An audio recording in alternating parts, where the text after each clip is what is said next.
I think what our generation is learning is like, no, we don't want those nice to have gossip over coffee, whoever's at the kids park will do friends. No. We want those soulmate friendships that go through chapters, that grow, that understand us. And it's rare, just like a romantic relationship to find, but even rarer to keep because we're not as a society prioritizing it as much. Because here's the facts, women outlive men. Like at the end of the day, whether you're married or single or have kids or don't have kids, women are going to be the ones holding each other's hands when we pass. Like, and that is how it's always been. Trust flow, surrender, let go. Trust flow, surrender, let go. I'm the one I've been waiting for. Trust flow, surrender, let go. Trust flow, surrender, let go. Trust flow, surrender, let go. I'm the one I've been waiting for. Welcome back to the Highest Self Podcast. My name is Sahara Rose, and on this podcast, I love to talk about spirituality, but make it modern, fun, grounded, and relatable so it can actually serve your needs. So it's been a year since I've done a conversation with my personal bestie, Rosie Acosta. These are some of your favorite episodes. A listener today reached out to me and said, your podcast feels like the spiritual sleepover I wish I could be a part of. And it literally brought a tear to my eyes because to me, like, that's what life is about. It's about like, you know, the girl talk, the diving into the deeper things we experience. And I feel like being a human is so freaking emotional and we ride so many waves. And just to have someone to talk it out to go through the nuances and details who gets us, that we're not like saying something and they're like, wow, you really think a lot, you know? And it's like, okay, they respond to what you said as a whole rather than like dissecting and diving in. And I love those friendships that you have and are really so rare is more and more that I experience. And that's what today's conversation is going to be about. But those friendships that I could be like, have you ever felt like time is passing so quickly, but you wish you were in this reality, but you also want to be present where you're at, and blah, blah, blah. Like this thing that it feels like only you've experienced, and someone to be like, oh yes, I've felt da da da, and like be able to go there. And again, even if it wasn't their personal experience, just to freaking get you. Like I feel like it is so rare to feel understood by a friend. And it's interesting because here in LA, just yesterday, I saw this billboard that said friend. It was like friend.com. And I was thinking, wow, there are so many people in the world who are seeking those friendships. You move to a new city. How do you make those friends? You know, for me, I'm single and meeting someone to be in a relationship with is quite challenging. And that's something that people are actively seeking. There's many dating apps. There's single mixers. People are talking about setting each other up. Like it's a mutually understood topic of like, if you're single, you're proactively looking for someone to be in a relationship with.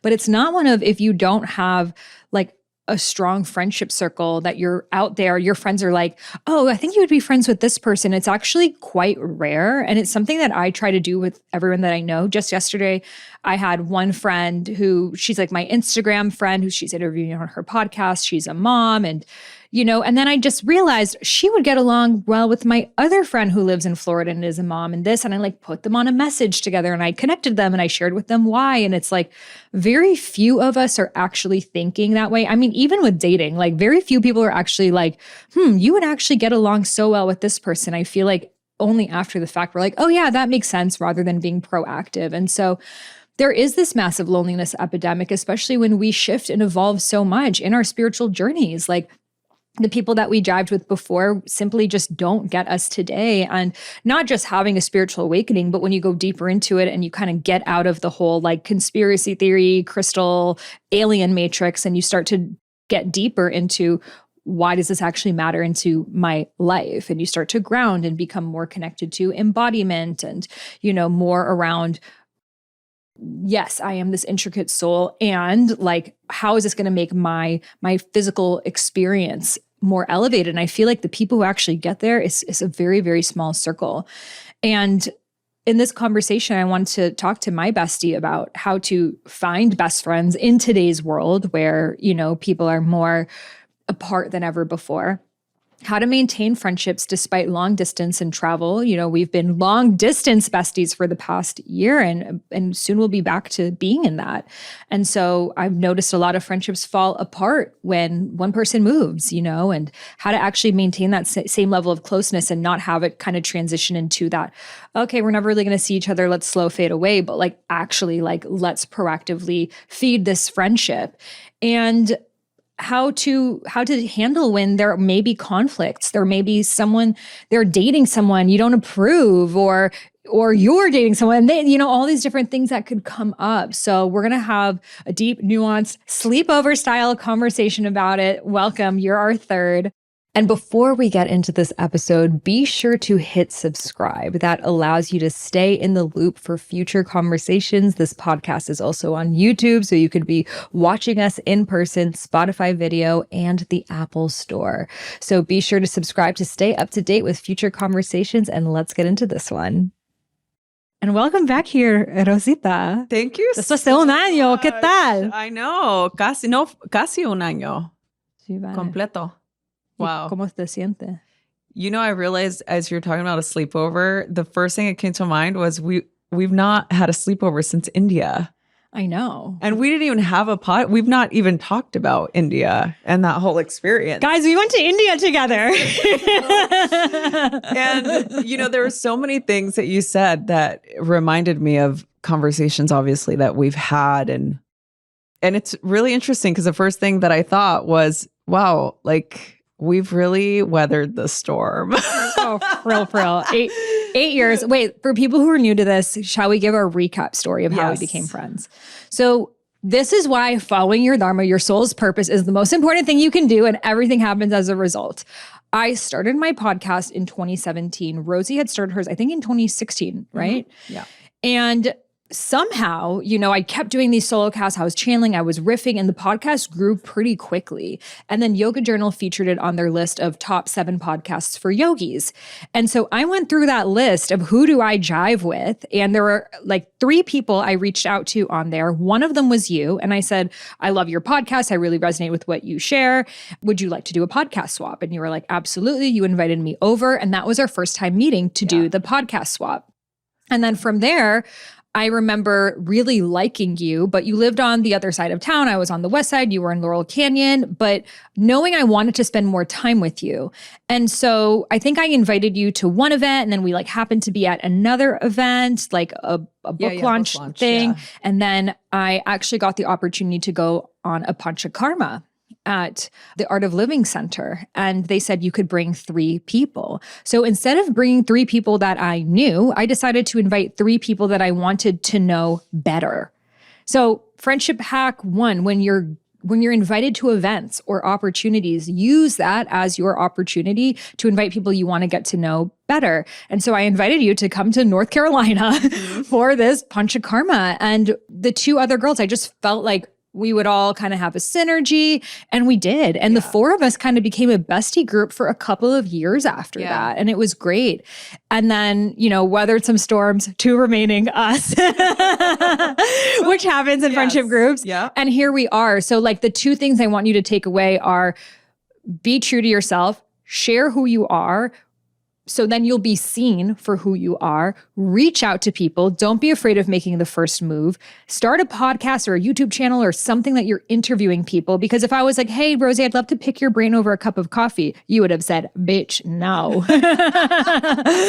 But because I showed up with some amount of value, right? Like you're gonna get on a podcast from it. You know, I'll promote you, you promote me. It's like knowing each other in this also biz way, which I think is a great way to actually start friendships. Yeah. And then the weaving of it. And then I think it was the North Carolina trip that really locked it in. Yeah. And then I was like, will you be the bridesmaid of my wedding? You know what's really interesting about that is, yes, to all of that. And when we recap it, I'm like, wow, it was so natural. But I also want to add that it still took time for us to get close. And I really do feel that friendships are just like relationships. You really get to see who people are when you encounter conflict. And it was a great, great group. And I miss it. And I think it served us at that time. And just like what happens in romantic relationships happened in that friendship. I think, everybody has different schedules and people grow apart, and, you can either choose to navigate the storm with your person or not. I feel like part of what has created our bond has been we have a similar conflict resolution style. Yeah. Sometimes when people ask me, like, how do you have a best friend? Like, what makes a best friend? Yeah, because people say bestie is a category, but no, for us, it's a person. Like, she's my straight up number one best friend. And it's just what it is. And it's rare because it is a relationship. Don't say that. People are going to get mad at you. I'm sorry. I have my best friend, and then I have my besties. Define the difference. Tell people why you have a tiered experience. That's really important. I think bestie is a tier for most people. It's like, that's how girls do it, Honestly, it's time for you to get out of the spiritual closet because you have incredible gifts that you are here to share. Your message, your story, your wisdom. I know it inspires your friends, your family members, your colleagues, everyone you meet, but it's time to actually be able to share it with the world. But I know what you might be thinking. I don't know what to post. I don't feel like I'm a confident speaker. I hate the sound of my own voice. Well, if this is you, I was exactly in your position. And this is why I've created my Speak with Soul method that has led to me and over 3,000 people moving from awkward to confident speaker in just 21 days. So in this method, I go so much deeper than giving a TED Talk, but rather it is about the energetic transfer you are here to admit. It's about the tone, texture, quality of your voice, how to share a story, how to be a channel, how to really listen to what your soul is here to express beyond the mind and into the body and spirit. So you're going to learn about what type of speaker you are, how to effectively share your story, and end off the 21 days recording your own podcast intro, which, by the way, you need to have me on one day. So if you're interested and curious, I have a code for 20% off right now. You can head over to the show notes, speakwithsoulcourse.com, and use coupon code podcast for 20% off. Again, that is speakwithsoulcourse.com, coupon code podcast. And I have that link in the show notes. And I'm so excited to see what you create. And without further ado, let's get back into the episode. I would say to me, my besties they are my soul fam. Like, I have a very, very deep connection with them, a different texture connection with them. Some of my friends is like, we travel really well together. Some of them are like, our business is the thing that brings us together. Some of us, it's like, we get into these deep conversations. Each has its own texture. The difference between you as my best friend and the bestie tier is my besties are more like, they will always be in my life. They're people I've had in my life for 8 years as well, but it's seasonal in terms of our closeness. So it's like, with one of my besties, we were living together and in Bali. So she at that time was the closest person I was with because we were living together, talking about everything and that. But then when we're not in the same place, we don't keep in touch with each other as much. We keep in touch, but we're not sending each other voice notes of everything that we're doing. It's just her communication style is not that, She's someone that's very in person. And when she's with you in person, but she's just more of an internal processor. So she's not like, hey, I had a thought. I've never heard her send a voice note like that. So we'll go months and I don't know when's the next time I'll see her. It may be many months. And then when we see each other, it's always great. And then I have other friends that when I'm in LA, we really drop in. And if not, some of my friends, they're not into voice noting at all. Like, one of my besties, I was actually quite offended. I was in London at the time 2 years ago, and her and I were very, very close in our single chapter. We both went through heartbreaks at the same time. We were traveling together in Europe, and then I stayed on and I sent her, she was like, give me an update. I sent her this voice note of my update, and I didn't hear from her for a week and then 10 days. And then she was like sending me funny reels, but not responding to my update. And I felt like, I just spent all this time updating you and I'm not even hearing a response. And she was like, babe, when I see a voice note more than 2 minutes, I can't handle. Like, I never listen to it. And so that's just who she is. And so I've made peace. She'll always be a bestie, but it's more when I'm with her, And I think that's how most friendships are. I would say the difference between you and I is it actually makes no difference where we are. I actually don't think we're closer when I'm in LA. Do you? I think it's the exact same. Do you think that it's because our relationship started as close long distance? So we've been We were able close. to- We were long distance. We were close. We were long distance. So I think it's like our friendship is, of course, when I'm in person with you, I get this and I don't get that. But I would say we're still, and that's the thing with also, I think when someone's in the same city, we don't, and we're trying this time because it's a shorter amount of time.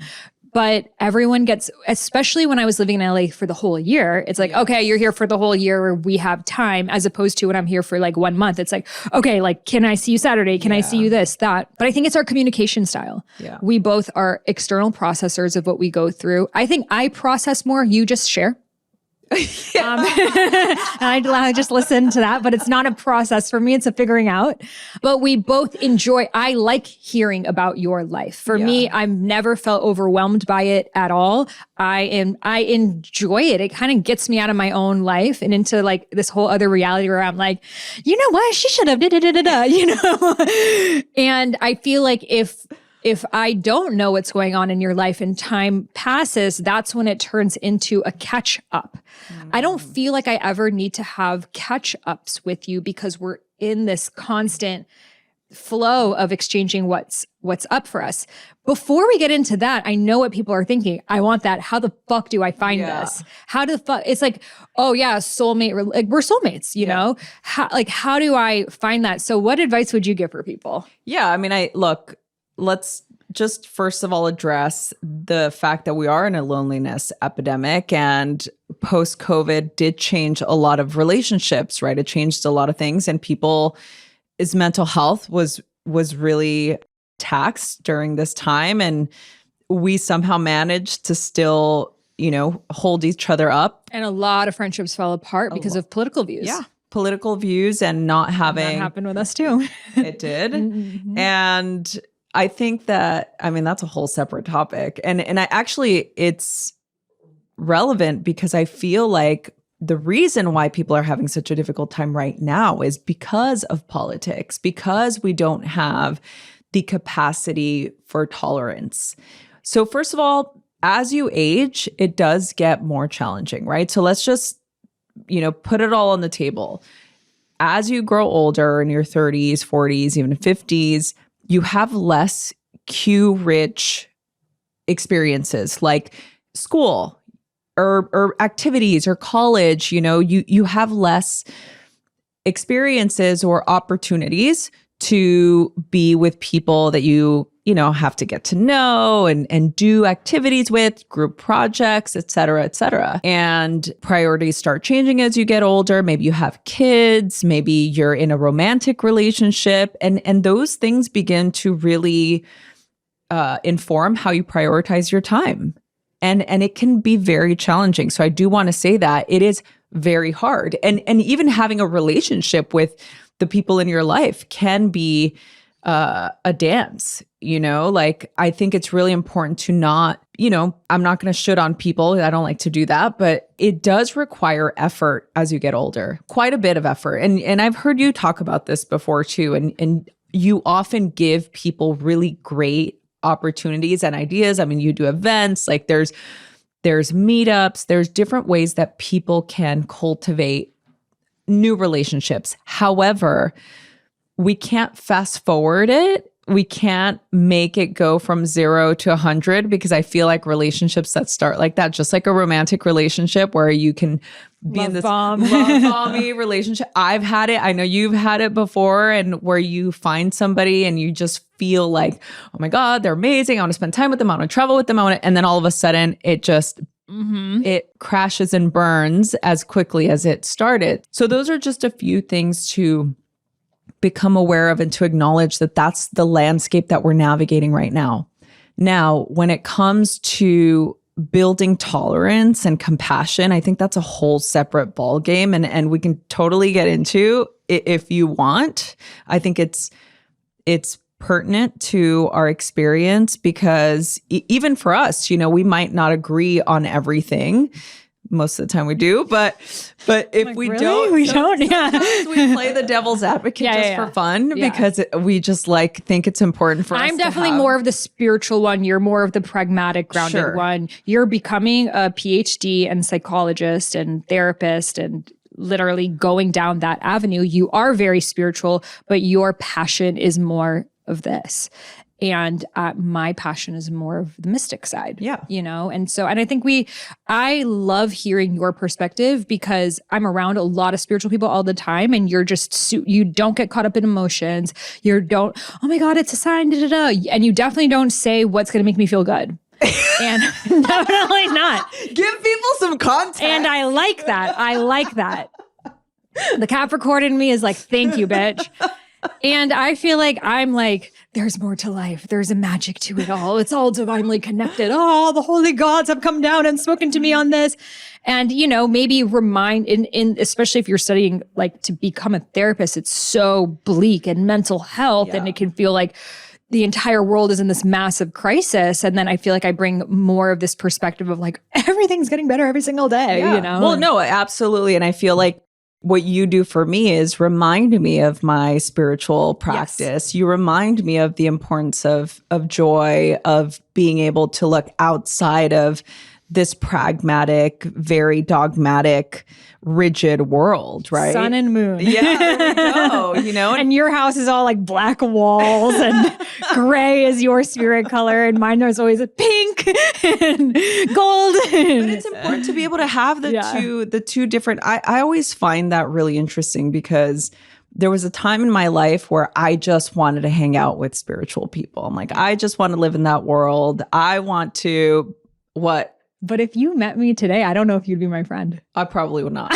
That's the fact. You wouldn't have chosen me. I would be too spiritual for you. Yeah, you would have been too I caught you at the right leg, that you were still like a yoga teacher and doing that and meditation. So that's the interesting thing too, is like in friendships, people change. But before we go into this, I really want to, how do we find those friends? So you've shared with us the loneliness epidemic, and that's facts. And when you were saying that, I was just thinking that's why dating is so hard too. Yeah. Because you don't have those third spaces where people are meeting. That's why when you travel, you go to Italy, first of all, they're hot. Second of all, you meet so many people. Like in Bali, I was meeting so many people because people go to a drum class. People talk to each other more at the gym. Like, I think because everyone feels a little bit more like a vacation, they're more likely to connect with. It's like when you're on vacation, you just start talking to a random person at the pool, and then you're like, let's have dinner, and you know, end up going on an adventure. When you're living somewhere, it doesn't happen. I think AirPods, first of all, they're horrible for you. The EMFs, it's like putting microwaves in your ears. But I think what AirPods are doing is creating this loneliness epidemic. Like I was at the Gold's Gym here in Venice, lots of hotties. But what am I going to do? Hey, sir, take out your AirPod. I'd like to have a word with you. It's like, I don't know. He could be listening to his Joe Rogan on hour 7, you know, like, I don't know. Also, like, I don't know if he's in a relationship or not. Also, I'm a woman. I don't want to approach a guy. I see girls do it there. Like I saw this girl, I told you, this cute boy, he was stretching. They had not even made eye contact. She was behind him and she came up, poked him. And I was like on the mat next to, I was kind of watching. He takes out his AirPod. She's like, what's your name? I'm like, bold as a motherfucker. And they talked, they exchanged numbers. I'm like, damn, that's why you work at a Gold's Gym. Like, you got it like that. Like, you know, it was ballsy as fuck. I can never, but she got his number.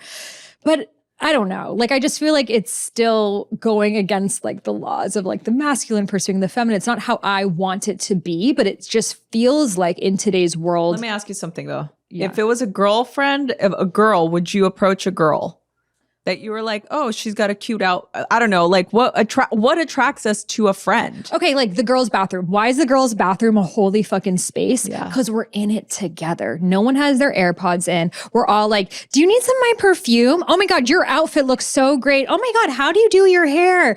You know, I saw this funny reel and it was like this girl in a bathroom stall and she just screams out to the bathroom, should I text my ex? And they're all like, no, don't do it. You know, and it's like, that's girlhood right there. Like, I feel like to another girl, I could just say, I like your outfit. And that is enough of an entry. To a man, like, I like your outfit. Yeah. Like, what? There's a different dynamic, though, in romantic relationships. Exactly. You know, with even though the correlation is a relationship with a girl, whether you're like straight or gay or whatever, like building a relationship with anyone requires intimacy, and it does require effort. And I feel like part of, yes, absolutely what you're saying, people have their AirPods in, they're distracted, they're more interested in Okay, what do we do? We need to talk about the solution now. Okay, no. So recognizing that it is challenging. Look, first of all, you need to ask yourself what type of relationships you want. Okay. Where would this person be? Yeah. Where would this person be? What are the qualities that you offer as a friend? First of all, what kind of friend are you? Like, let's start there. What kind of friend are you? What kind of communication do you want? Are you going to be like Sahara's bestie tier group? Are you going to be the I come in once in a while, I see you a couple times a year friend? Or are you going to be the daily, I want somebody that I can go have coffee with, or that I can voice note in the morning and is not going to get annoyed, or that. Can you really choose that before meeting someone? I don't know. Because then that's sort of like, I mean, in a way, that's what we're doing in relationships. Yeah. Are you dating to have children and a family? Are you dating to have fun? Yeah. We come up with, this is the role, and then we do that. Yeah. Otherwise, we're wasting each other's Well, look, time. I mean, but in friendship, I don't know if it can work that way. I don't know. I don't think you would have signed up. Here's what I know. I know that I am a serial monogamist. Yeah. I know that I'm a loyal person. I'm a loyal friend. And I'm like a true ride or die. Yes. Like, we will go to the grave. Like, that is what I sign up for, right? So imagine I came to you that first day that you came over to my house and I said to you, we're in it for life. Like, we're friends forever. I would have liked that. I'd be like, ooh, yes, we're in it for life. Let's get matching tattoos. Like, let's do it. I love a love bomb. Yeah. And so do I, clearly. This is why we're here. But the thing is, only with specific people. This is why I'm a Latina. Yeah, right. But certain people, you wouldn't be down with that. I can tell you 2 people right now, if they came, that you know, that are friends of yours, that if they came to you and said, I want to be friends with you till the death, you would be like, no. I don't think it's the friends to the death. I think it's if they were like, you can be my only.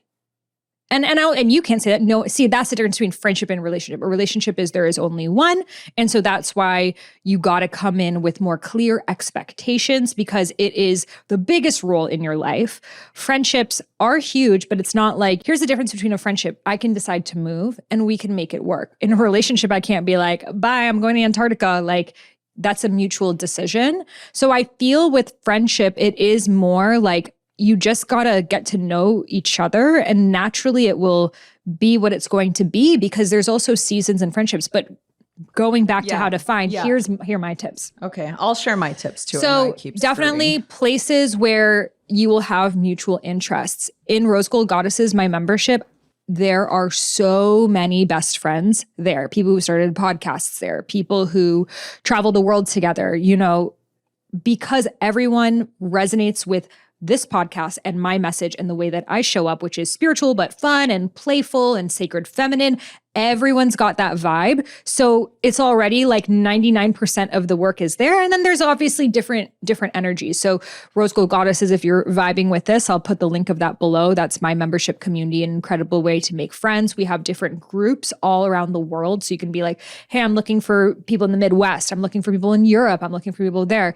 We've had a lot of goddesses travel and meet each other. We've had them host goddess circles and invite people to come. It's really all about connection. So because friendship and bringing that together is such an important piece of who I am and my message, I wanted to share that. So Rose Gold Goddesses, and if not, another group, maybe you're super into interior design, like going to interior design classes, workshops, dancing, going to dance classes. But here's the thing, you have to also, when you're at a place that's not, like, it's so much easier to make a friend at an event where everyone is social. But if you go to a yoga class, there are people who are there just to do yoga. They're not there to talk. However, they're still humans. And I really believe if you are going to an in-person class today, you want to connect. Yeah. Because you don't need to be. That's true. You could do your yoga class, your dance class, everything at home online. You're going to a class because you want that in-person connection. And who doesn't want new friends and energy in their lives? Like, Honestly, all luck comes from new friends, because when you make a new friend, you're inviting in a whole new world in your life. Like, I was thinking about our friend Sada Simone, and I met him through a membership community that I was in. He was teaching a meditation. I resonated with him, but then I took the step of messaging him. And then he said, I happen to be going to this yoga and science conference. You can come and we can meet there. He wasn't going to meet up with me for a coffee or anything like that. He didn't know who I was. Yeah. And so I went.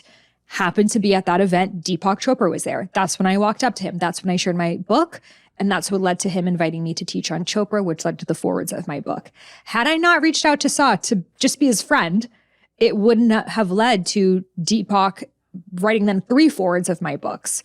So that immense luck / I do believe it was all aligned, dharmically aligned, came through the initiative I took of meeting a friend. And why I say new friends is like your old friends, you probably kind of already know who they know. But the new one, it's like, friends like, oh, you remind me of this person, that person. Now, not every single friendship leads to that. That's not why we join friendships, but it can come. So joining groups, going to classes, if you go to a yoga class or a dance class or something, I think just if it's a girl, complimenting them on their outfit, complimenting them on their hair, asking them a question them to show, and then they may be interested and continue the conversation. If not, no, don't sweat it. It's all good. And then Instagram.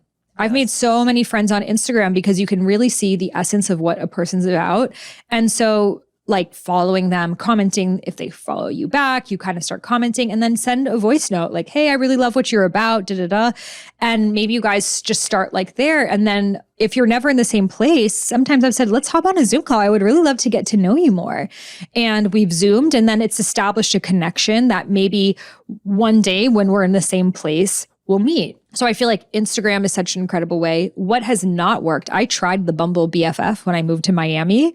I was like, I have no friends here. And it was just shopping at Walmart. It was horrible. Then it made me think, wow, if Bumble BFF is so hard, imagine Bumble dating. It's the same thing, It can't happen, but you're just going, there's nothing in common. It's just a random person from the entire state. Yeah. So those are the things I wouldn't so much focus on, because a friendship does need to be based in something that you have together. Some of my other besties that I have in my life, I would say my podcast, them knowing me from my work. I've had people who recognize me from my work. I've even had a recent friend that actually, she was a student of mine. And she didn't tell me this until we hung out. And she was like, by the way, I was your Dharma Coaching Institute student. I was like, what? Because normally I really keep a line there of, my students, I want to just be as a teacher. But she lives in Bali and she was on her own path. And I actually resonate with her on a friendship level. So that was a first and really interesting. And then I feel like then making that effort of inviting them to events or hosting events. So I really love, rituals and things like that. So I host lots of rituals and I invite different people to come. And that's a really beautiful way of let's do a new moon intention setting ritual, or let's go to the beach and do this.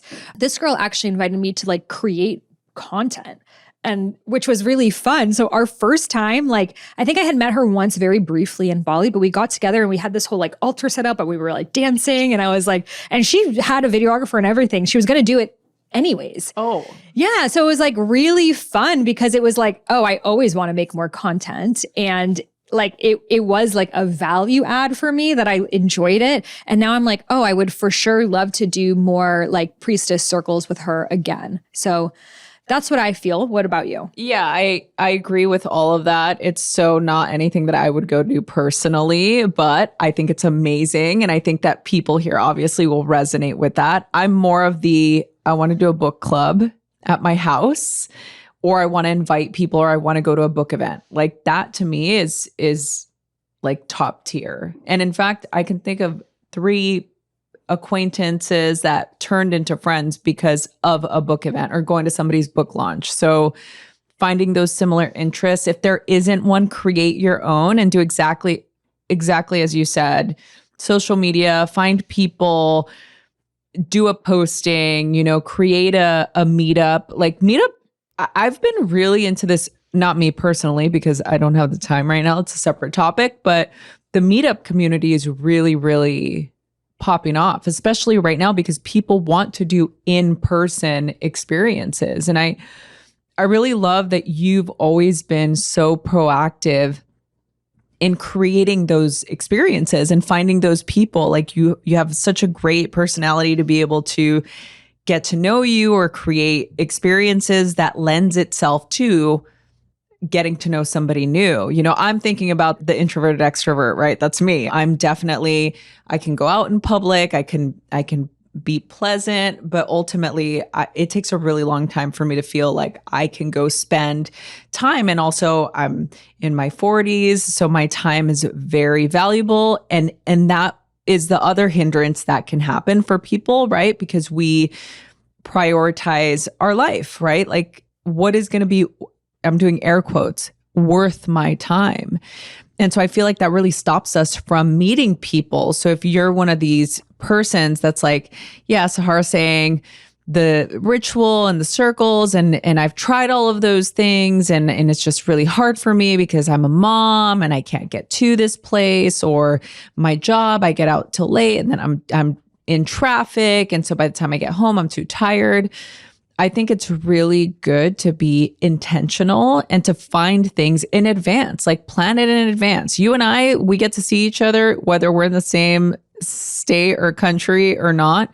We usually plan it. We have to sometimes plan it weeks or months in advance, you know? And I think it's part of that intentionality. Like make it a point to do these things. Don't just sit around and lament that you don't have anybody in your life. You know, it's like you have to be proactive, just like with dating. You know, you can't be like, oh, I've not dated, but did you try? Like, have you actually put yourself out there? Yeah. And I used to go to a lot of meetups on meetup.com when I first moved to LA 10 years ago. And I was by far the youngest person. You know, I was 24 years old, and I would look up words like shaman, and I would go to the people's backyards. All the women were in their 50s, and we do these like fire ceremony and rituals and stuff. And, you know, some of them I became friendly with. They were like, could have been my mother's age, but some of them I would go to coffee with and but it kind of just showed me like, yes, this does exist. So I would say meetup. I've never met a bestie from meetup, but it is a way. Well, you don't just become bestie right away. Maybe it was my age and their age. I think that was the big factor, but most likely like a mom whose kids just went off to college doesn't want to be best friends with a 24-year-old. Like, you don't know that. But it could. I mean, we are 8 years apart. Yeah. We're different. And I love that you are younger than I am, you know, because I feel like it keeps me young. Am I the new puppy that brings in the excitement? Here's what the kids are doing on these streets, girl. Have you heard the new slang? You know what I wanted to ask you too on this topic of having multiple friends? Have you ever had friends that were jealous of your friendships? Oh God, of course. Well, obviously not me, because I'm never jealous. I'm not the jealous type. Because I am the number one best friend of, I think, like 3 or 4 people. But you're my number one best friend. I have a high capacity to friendship, okay? Like, I can hold a lot of friendship. Got a lot of love to give. Like, friendship doesn't exhaust me. I can be the number one person in 4 people's lives equally. Like, I am polyamorous with friendship. I get it. I'm the Aubrey Marcus of friendship. Like, and I get it. No judgment. Like, I can hold it all and like meet you all like better than anyone has ever friended you before. She can be the number one in a lot of people's lives. I get it, you know? So you could be polyamorous. Not in relationship. I can't even maintain one, but friendship though, I got you. What's the difference though? I think they're boys. Okay. And then there's girls. Girls I love, boys. You know, it's less to talk about. It's different. Do you think that I have boy besties though. Yeah, I know. Yeah. Do you think that having a romantic relationship plays any role in the depth of how you can cultivate for us heteronormative relationship?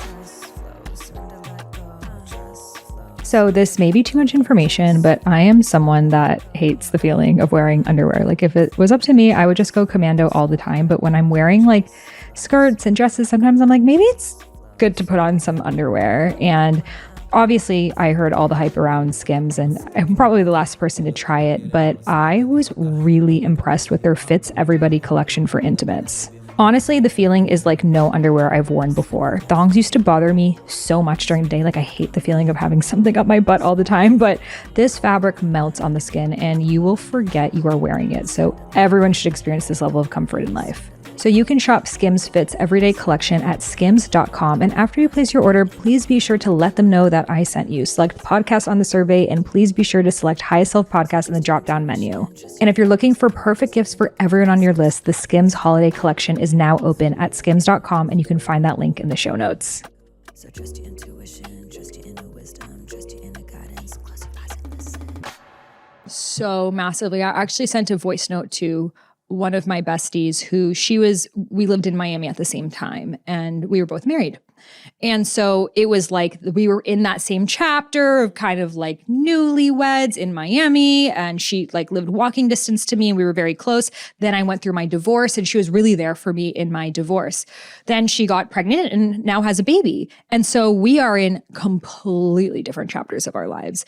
I'm single, traveling the world, making music, like super focused on my business and my message. And her number one focus, and she's so pleased with motherhood. And it's interesting because before, both of us, like, she really didn't want kids and I was like not sure. And now it's like just this like totally flipped that I'm like, I don't really know. And she's like, motherhood is the best thing. And I sent her this voice note yesterday because everyone who's in my life now, my closest friends most are in relationships, but child-free. And she's my only like bestie who's a mom. And it's actually really refreshing and like touches a different part of me when I go on her Instagram story, because it's like just seeing the love that she has for her baby and just seeing her in this completely different role. It's like beautiful. It like makes me emotional. I'm like, oh my God, like she's a mom now. Like, you know, her baby's so cute and it's so precious. And, you know, I'll share with her what's going on in my life. And she gives completely different advice from, you know, being a long-term happily married mother that my other single friends give. I do notice single girls, when you become single, like you need your single friends because you're all going through a lot of the same things, the dating stuff, the loneliness stuff, etc. But I think I'm the only one still single of my single friends. I'm like, what happened to the troop? You know, like what happened with the pack? No, I find new ones, but but you always need someone. You got the stage of life friends, you know? So you got the single girlies, like people who just had moms need mom friends, you know? I would say the children is what makes a bit of a difference, but relationship too. Like I had a bestie that we were living in the same country at the same time, and we became super close, super quick. And it was amazing. And it was like a fun friendship. We would laugh so much together. And it was like we brought out each other's inner children, wild. And then she got into a relationship and we barely talk now, you know? And like also it was the fact that we don't know when we're going to see each other again, you know? And so I feel with long-term friendships, you need to know most friendships aren't going to last. I mean, stats show most friendships have a life cycle of 7 years. Wow. But over half of your friendships won't be there after 7 years. And so our friendship, I know, first of all, I will always come back to LA because my grandma, my aunt live here. It's like a base for me. So no matter what, we have that locked in. Whereas if you live in a random country and then that person's there and you never know if you're going to go back to that country again, it's one thing. But then also it's hard with your school, but like when can we travel together and like do like an annual trip somewhere else? And I feel like with India, that was such a beautiful way of bringing in more new memories, because with a lot of old friendships, the whole friendship becomes based on what happened in the past. Like my college, she was my best friend in college, and you know, we kept in touch, but after years and years and years, it's like there's no new memories being created. All of our conversations were about back in the college days, and it's like fun for a minute. And then it's like, you know, you kind of stop filling each other in because it's like too much to fill in. Yeah. She's a mom. And so it's like, we'll always love each other, but it's just not obviously the same. I feel like if you really are invested in a friendship, like a relationship, it is making time to create these new experiences. So like in India, it gave us a whole new host of things to talk about. And also you got to get a look into my new life and my new world. You got to see the kind of guys I like to date. You got to meet two of them. No. actually, it was cool because it was my college friend's wedding. So Yeah. you got to meet some of my college friends and see that. And like India is such a huge part of my life. And like having that, like the langas and being there. And now when I talk about like in India this, India that, like you get it because you came, Yeah. you know? Whereas if it was like, it at least brought you along on one piece of my travel. And also we have been to Bali together too, because we did another Panchakarma and you know it. So just zooming back, let's say someone meets someone that they like. How do they take the next step of like, okay, I would like to build a friendship with someone without being like creepy or needy? Yes, that is such a great question, especially because you don't want to feel stalkery. Although like Sahara and I kind of love that with people that we like. It's like, we don't think about. If I sent you a 10-minute long voice note processing my thoughts after the first time we met, what would you have done? I don't know. I don't know because I probably would have listened and like been into it, you know? Like, I get excited when I see long voice notes. What's the longest we've sent? I think the longest you've sent me has been like 18 minutes. Okay. Yeah. Does it have a cap on there? Because Solid. we use WhatsApp for this. I don't know if it has a cap or not. I feel like it's like a 30-minute cap. But then sometimes I'll send multiple of those. Yeah. I mean, I don't sometimes do it's that also- anymore. I was getting divorced, okay? I had a lot to say. No, that's and look, to me again, that's I don't know why you feel bad about it and I don't know why. Because this is a good actually thing. Wait, no, stop there. How can someone not be creepy? So the way to not be creepy is to approach things from a non-grippy place, right? And I'm going to use myself as an example. When I was first starting out in this wellness industry, there was like one really big author. I'm not going to say her name. Really huge, was doing the circuit, lots of media, very, very well known. And I just wanted to be her friend. I wanted to like mentor under her. I wanted to be the person that could text her. Like in my brain, we were best friends. I'm like, this person gets me. Everything she writes about, I see myself in her. Like, I feel like she knows my soul. How I wanted to figure out how to get to her, right? And so She was really that bitch. yeah, she was. And she still is in many respects. And I, followed her on all the social medias and I reached out to her on social media. She didn't respond. And I had just started my podcast at the time. It was, 2020, end of 2015, 2016. And I reached out to her via her website. And, I was very professional about it, but I just wanted to be her friend so bad. And I don't know how the stars aligned. And I'm a big fan of cold emailing people. Like, don't ever be intimidated with how big somebody is. Like, you take your chance, be bold. You miss 100% of the chances that you don't take, right? So I was bold and I did it. And her team responded to me and I got her on the podcast. And I wanted to just like girl out with her on this conversation. And I wanted to just show her my personality. And I wanted to tell her how much I loved her and without being too fangirl, right?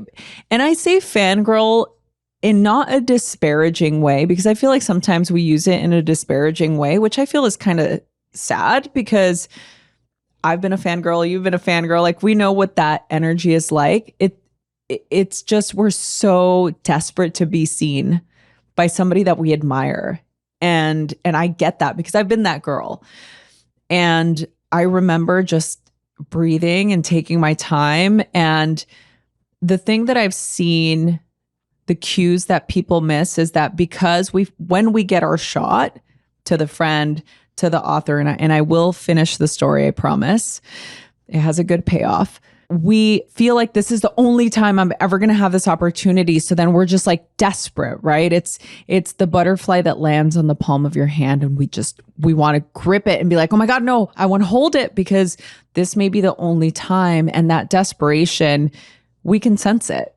People sense the desperation. And that is not a great way to start any relationship, not a romantic relationship, not a friendship. And so I kept having to check myself in the conversation.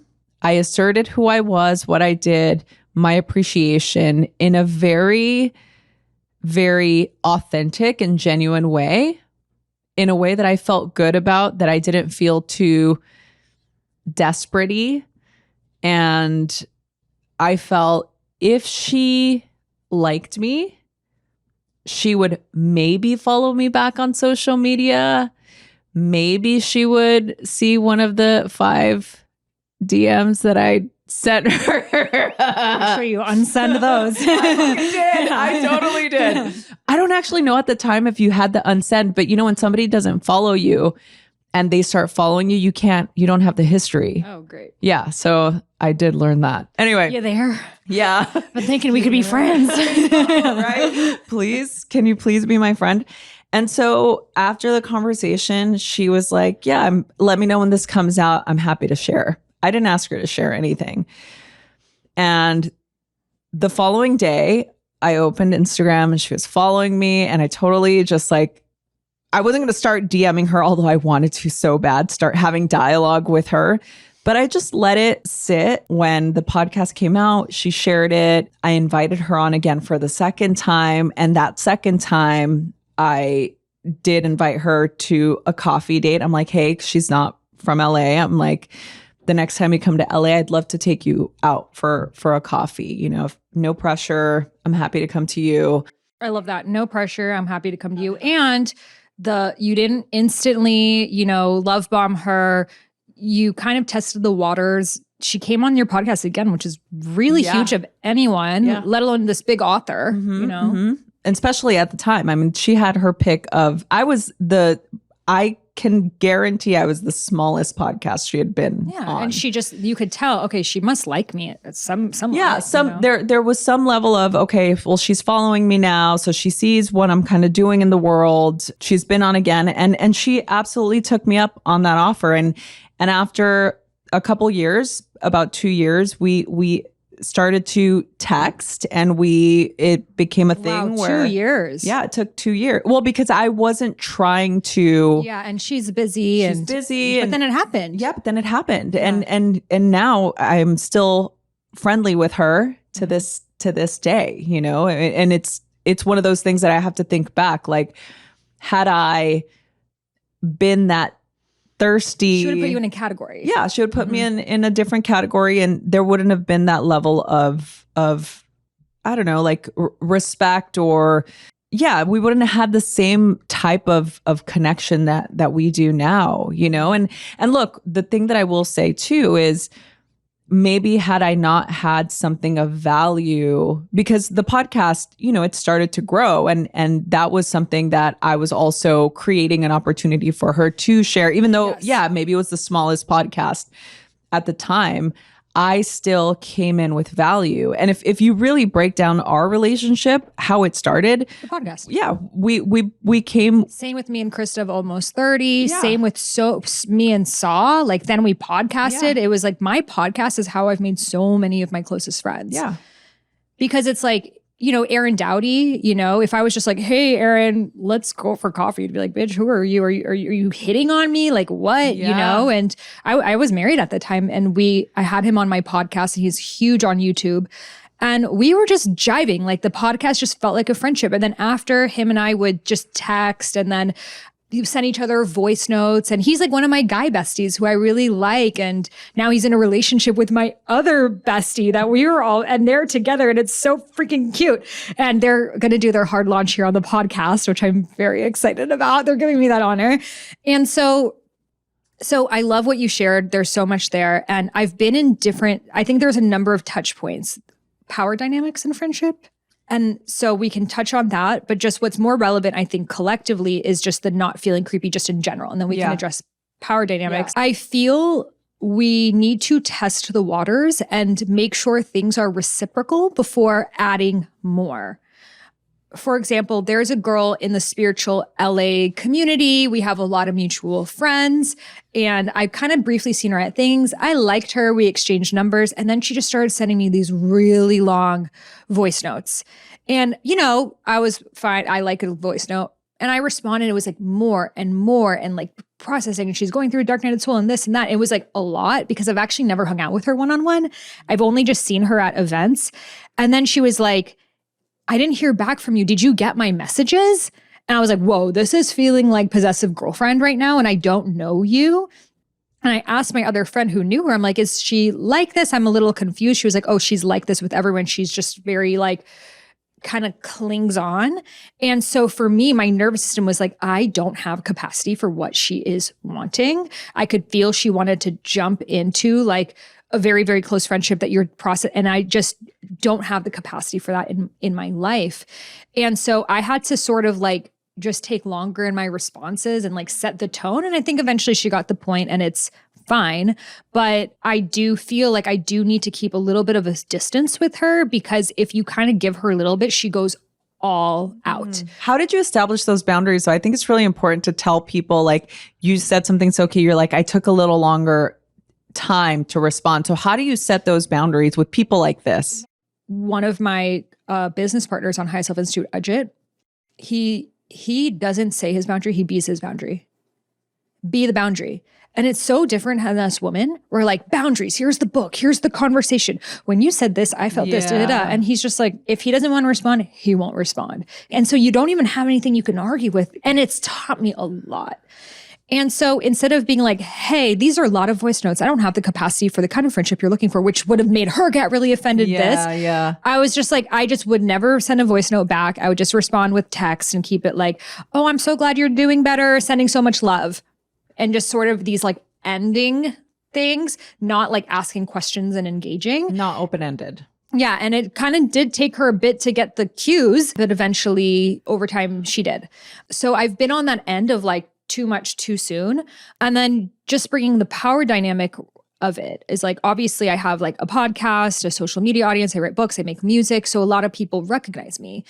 So when I'm in spiritual places, a lot of people will recognize me and, come up to me.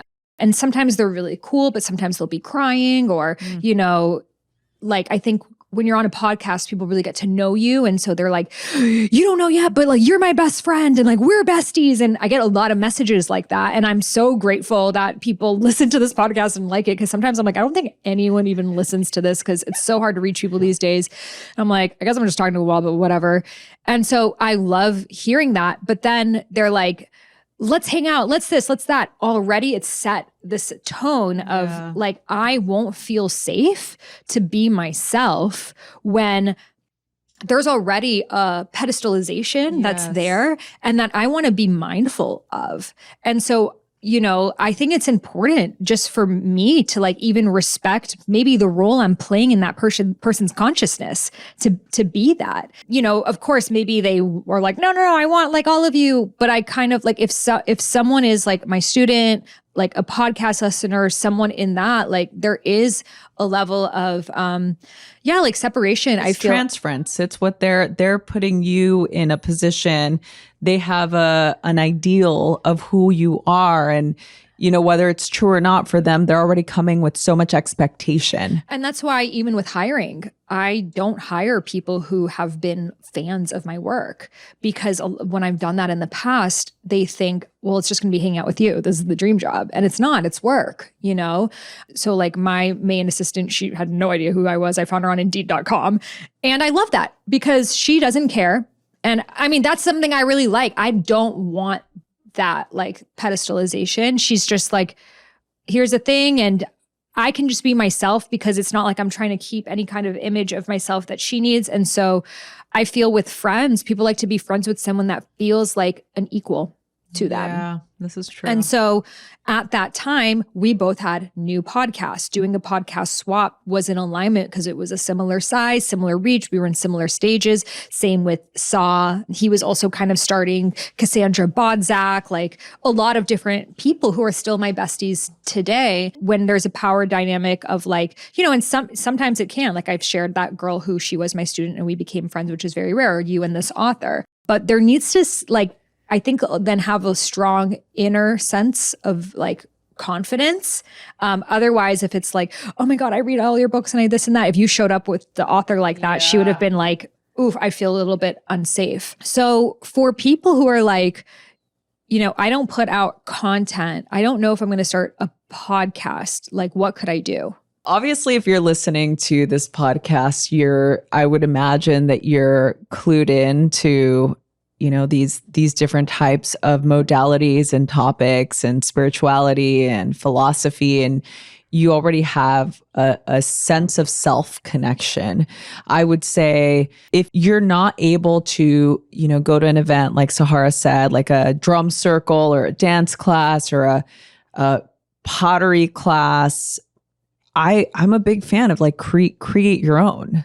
Build I think it. a book club is a great idea. Yeah. So that's what I did when I lived in Portland. Or a movie club. Yeah, movie club. You know, just create your own tribe. So when I was living in Portland, I'd never lived anywhere outside of LA. I grew up here. I was born, went to college, met my person within a 6-mile radius of the hospital I was born. Like I've lived my entire life here. And so moving to a new place was hard. And I didn't think about, oh, I can't just call a friend or I need to use directions to get to where I live because I don't use maps here. I know where I'm going. I know how to get there.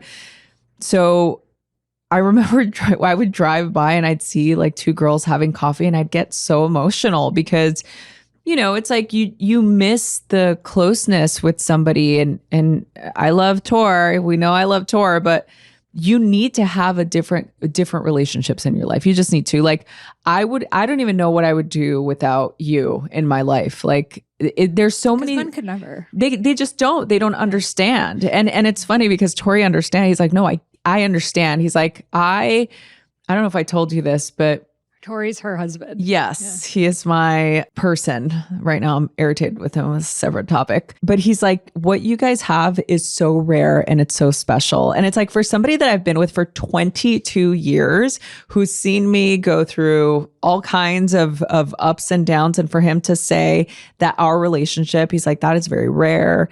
That's very special. It just makes me so much more grateful and so much more just, it makes me revere friendship so much more. Like the older I get, the more I revere having friendships like this. And I say that because I want people to, I mean, like we met when I was in my 30s, right? So I want to give people that hope. So I was your age.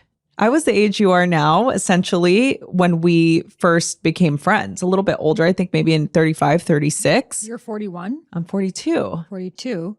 So yeah, you were like my age. Yeah. Or 35. Yeah. So in that framework. Wait, that doesn't make sense because I was like 27 or 28.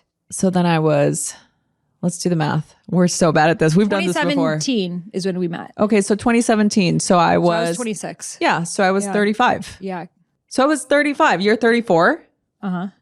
So also just age. Like, were you like, oh, this girl's so young? Because I do have one friend who's younger. She's like, she just turned 30, but I don't really have younger friends. Yeah, no, I remember thinking like you're not like typical. You were not normal for a 20-year-old. Yeah. You were definitely not the typical middle 20s gal. Yeah, because like our other friend that we were close with, she was like 13 years older than me. Yeah, she was older than me too. Yeah. But she's felt like my equal. Like I've always felt like an older person. Yeah.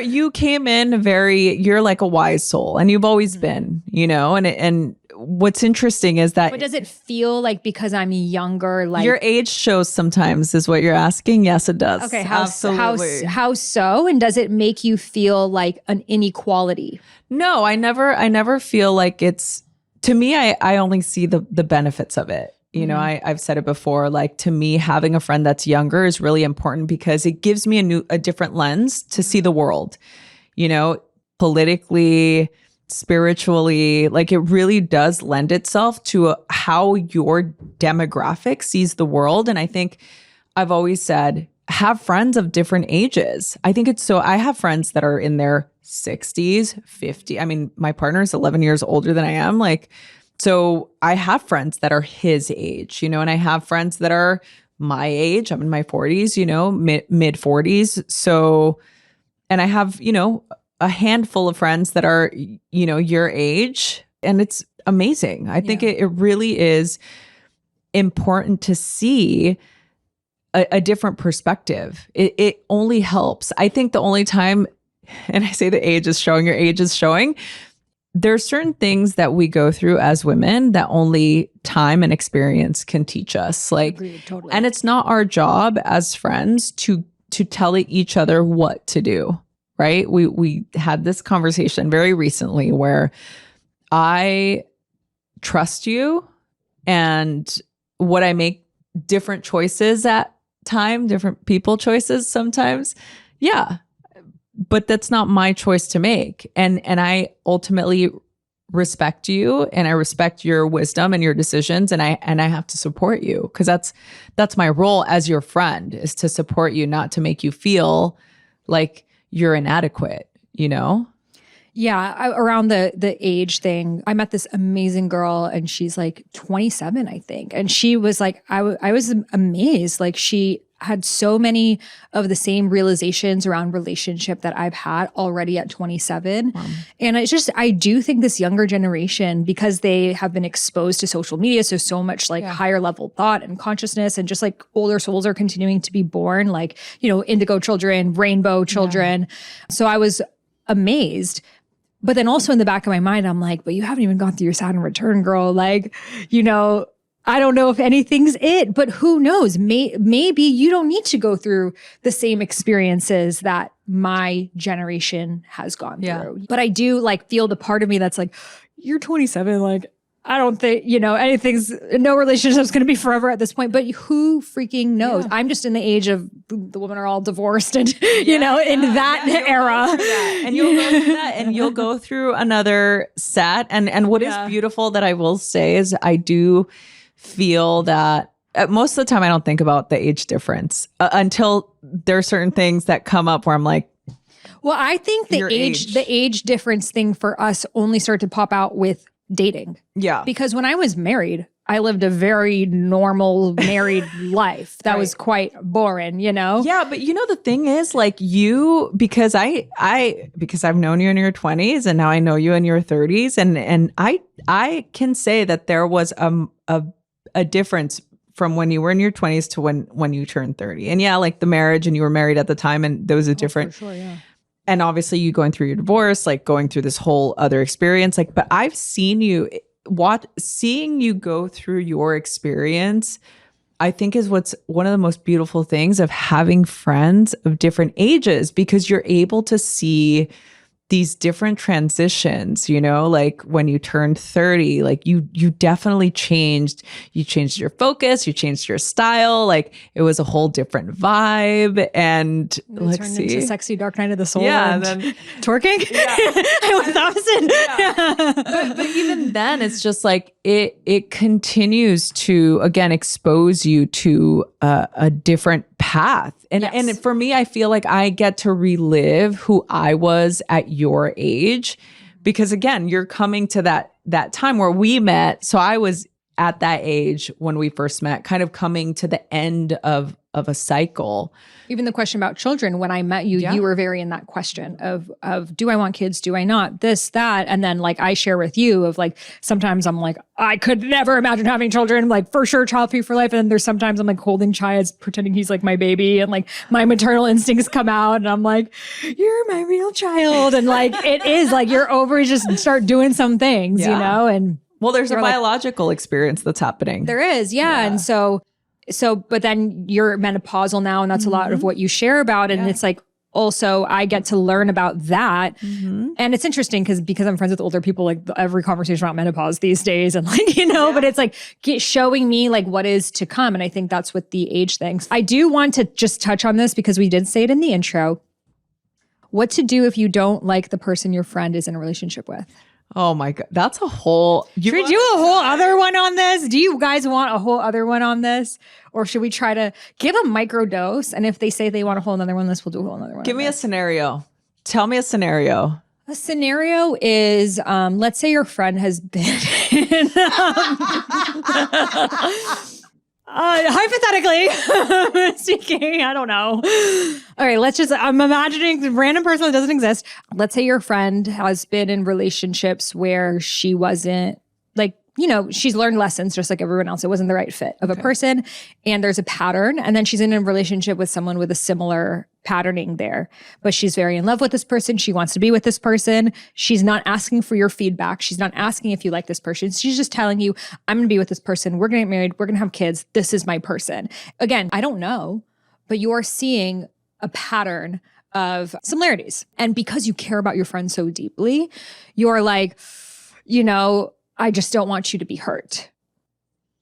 Is this something that we can even have an opinion on? Or is it not our place as friends and you just got to let people live their lives?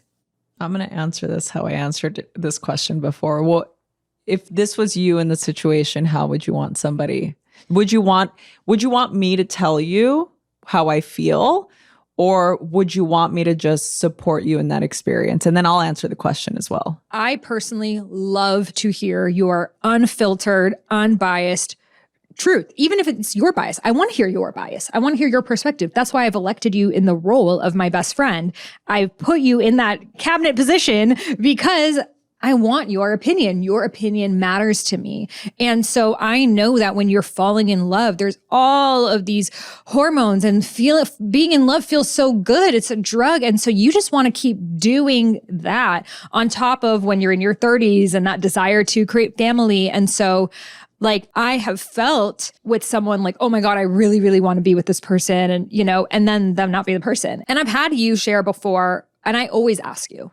And I think that's the difference of I ask for opinions, maybe too much even. That's been some of my work to what do I think about this? Whereas some people don't want the feedback. They're like, I'm going to do what I'm going to do. And they're like, I'm going to tell you, but I don't want to hear back. Yeah.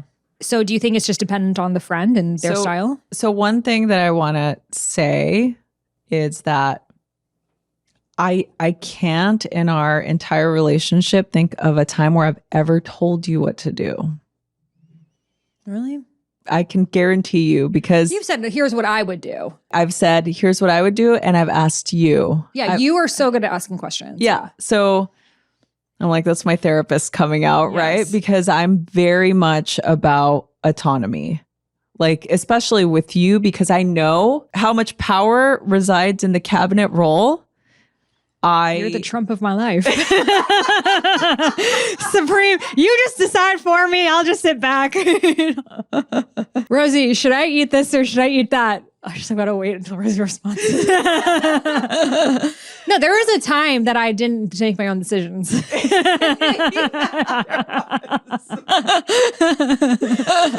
plenty of sleepless nights too. I can remember those.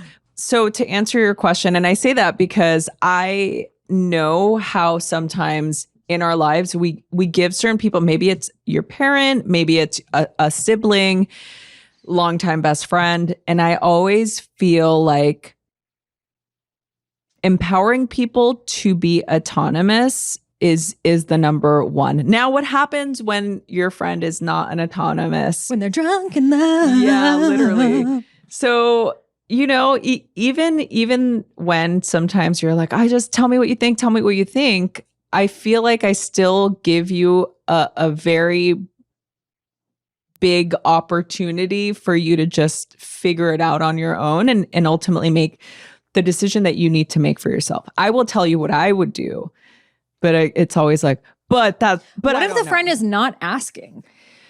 So do you just say, I'm so happy for you? I wouldn't say that either. Mm-hmm. I mean, when I don't approve of something, I just don't respond. You say next. You say, I'm over this. You don't hide it. I'm trying to make myself seem like, she's so yogic about it. And I'm just like, next one, please. Yeah. This looks like Target. Please pass. Yeah. If somebody's not asking you and you see a slow moving train crash, what do you do? Would you tell me? I can't imagine what that would look like in your life because I feel most of those big changes like that happen in dating. I have told you with career, Yeah. I've actually given you advice that you haven't taken. And that's okay. You know, like I've actually am such a push for entrepreneurship. Yes. So I feel like whenever you come to me with business things, I'm like, okay, let's map out. You're going to be the sleep expert, yoga nidra, moons, blue, like, you know, the whole thing. And you've decided, no, I don't want to do that. And like, I wouldn't have decided if I were to decide your career for you to be a therapist. That's not what I would have chosen. I would have said, be a coach, put yourself out there, this and that. Like, you don't need to go through all that schooling. It's the old paradigm. Like, that's how I think, but you didn't, that's your choice, you know? And so I've never been like, Rosie, I don't think I can be your friend on this, you know?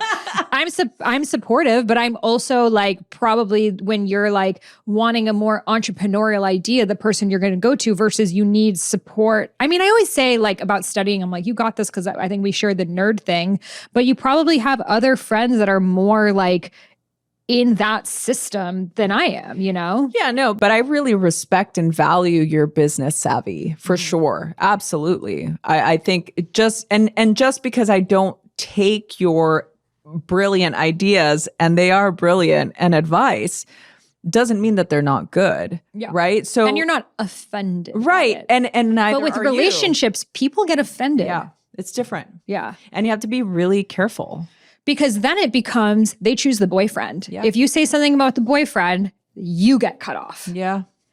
And then what happens when they finally break up? They come running right back. Yeah. Which is probably what's going to happen. It's always what happens. Yeah. But then it's like, are you going to continue to be there if it's a pattern, you know? Yeah. Well, so at that point, then you get to set the boundary. You get to be the boundary. Yeah. You know? So ultimately, I think my feeling for this is I would never tell anybody what to do. And if somebody asks me for my opinion, I will absolutely give it. If somebody's not asking you for their opinion, it's because they already know what your opinion is and they don't want to hear it. Yeah. And the times that I've been in this situation and they don't ask, I don't pretend I'm so joyous for you. Oh my God, this is amazing. I don't say that. I'm like, I'm happy if you're happy. Yeah. And that's all you can do. And I just say, keep in touch. You know, stay connected. Imagine if you date somebody and that's what I say to you. Keep in touch, stay connected. Well, because I don't have a past of going MIA on my friends when I'm in a relationship. Most women do. Yeah. I mean, you'll go MIA for a little while. That's natural. And I support it. If I start dating someone, I go more. I have more to talk about. It's when I'm working. I think that's the only time that I'm like actually in my grind. So no, like I'm like in the bathroom. Rosie, what do you think? What's happening right now? So again, I think it's like, but my friendships are my priority. And I think as you get older, you start to realize your friendships are going to outlast most of your relationships. Okay. And like women we've been conditioned to see friendships from our moms of like, nice to have things, but you make friends for different stages of your life. You become a mom, you're going to make mom friends. You become this, there's always going to be a friend. It's not a priority. It just happens. And I think what our generation is learning is like, no, we don't want those nice to have gossip over coffee, whoever's at the kids park will do friends. No. We want those soulmate friendships that go through chapters, that grow, that understand us. And it's rare, just like a romantic relationship to find, but even rarer to keep because we're not as a society prioritizing it as much. Yeah. And so that's why no matter what, I will prioritize my relationships and not let being in a relationship be like, I feel a lot of women use friendship as a coping thing to have connection until they're in romantic partnership. And once they're in romantic partnership and they're having that intimacy with someone, it's like the friend didn't exist. And you have a lot of self-awareness. That's the thing that you have to also remember. You have a lot of self-awareness. Mm-hmm. And when you go into a relationship, you're constantly like, okay, am I making sure that I'm staying connected? Because you want to be equal to everybody and you want to make sure that your relationships stay intact because they've always been important to you. Because here's the facts, women outlive men. Like at the end of the day, whether you're married or single or have kids or don't have kids, women are going to be the ones holding each other's hands when we pass. Like, and that is how it's always been. And I feel we forget like our friends are the ones that are going to go through us through the biggest challenges of our lives. Yeah.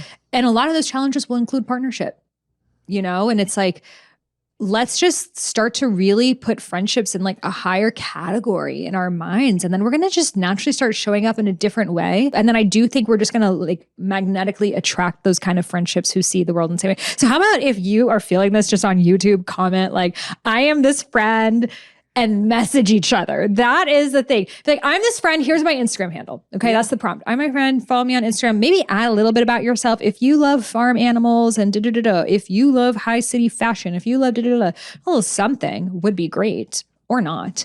And go find each other on social media, message each other. Cause if you've listened to this whole podcast this deep in, you're someone that values friendships, and let's all bring the friendshippers together so we can have those kind of soulmate, fun, laughing, but equal parts deep friendship. So thank you, Rosie, so much for being on. We're about to do another one that will be on next month. So be sure to subscribe to this podcast wherever you are. And that's the best way to keep up to date with other conversations, solo cast, our next conversation.